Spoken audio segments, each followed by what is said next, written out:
kita dapat melihat patung yang menggambarkan aktivitas ekonomi transaksi mata uang pada zaman kerajaan Hindu-Buddha, masa VOC, hingga zaman kolonial Belanda.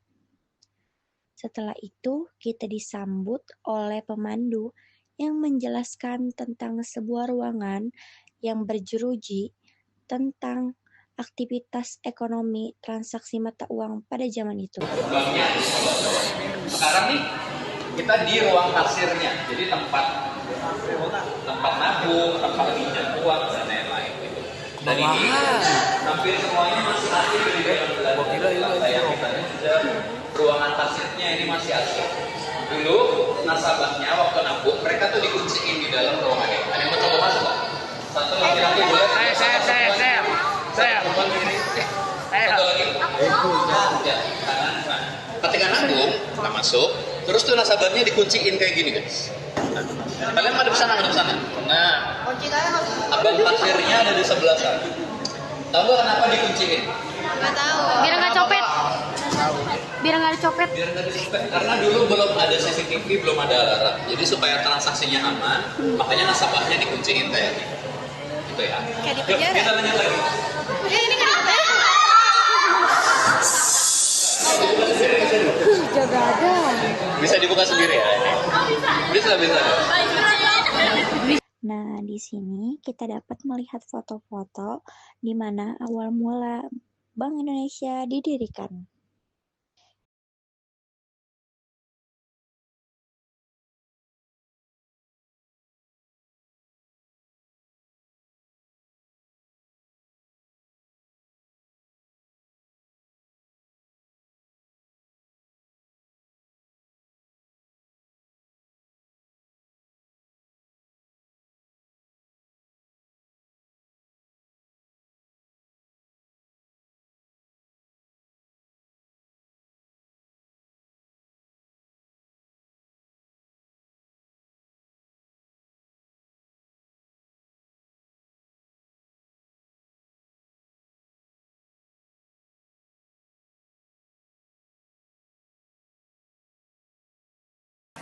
Dulu pelabuhan Sunda Kelapanya tuh ramai banget.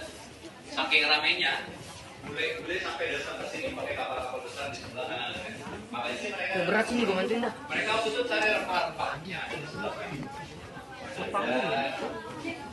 Lada. Sebelahnya ada pala. Pernah makan pala? Pala ayam saya pernah. Pala ayam berapa? Pala charger pernah makan? Aduh. Pala jidat. Rasanya min gitu ya. Ada cengkeh. Terus sebelah sini ada kayu manis yang waktu itu harganya mahal banget. Ini kapalnya namanya kapal Jumjat, Pak. Salah satu kapal tradisional. Di sini dijelaskan bahwa rempah-rempah itu sebagai salah satu komoditas penting dalam sejarah perdagangan Indonesia, terutama pada masa kolonial. Rempah-rempah seperti lada, cengkeh, dan pala menjadi daya tarik bagi bangsa Eropa untuk datang ke Indonesia, yang kemudian mempengaruhi perkembangan ekonomi dan politik di Indonesia.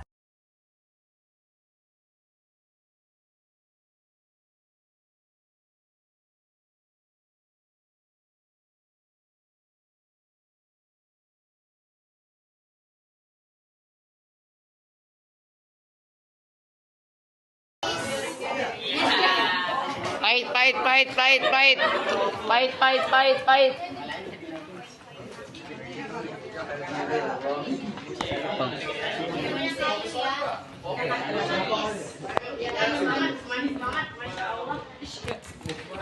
Sampai rabang ini ganteng.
Setelah itu, kita berada di dalam ruangan di mana ada contoh mata uang Indonesia, mulai dari masa penjajahan, masa kerajaan, hingga masa sekarang.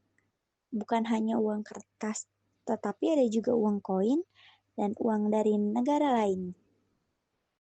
Ruang ini juga menjelaskan tentang proses pencetakan dan pengedaran mata uang, serta peran Bank Indonesia dalam menjaga kestabilan nilai rupiah.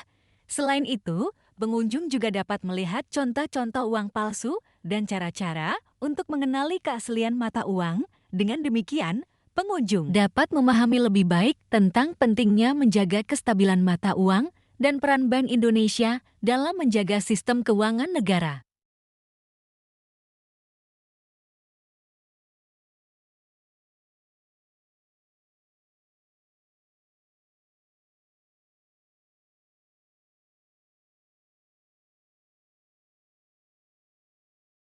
Di sini kita juga diajak main games oleh pemandu tentang sejarah-sejarah Museum Bank Indonesia yang telah kita tonton tadi. Adapun sejarah tentang Bank Indonesia dahulu dan sekarang yang dijelaskan bahwa Bank Indonesia dahulu dikenal sebagai Dijavas Bank yang didirikan pada tahun 1828 oleh pemerintah kolonial Belanda. Pada masa itu, bank ini berfungsi sebagai bank sentral dan komersial, mengatur sistem keuangan dan mengeluarkan mata uang.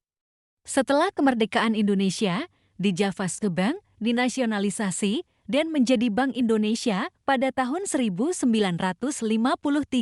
Saat ini, Bank Indonesia berfungsi sebagai bank sentral negara dengan tugas utama mengatur dan menjaga kestabilan sistem keuangan.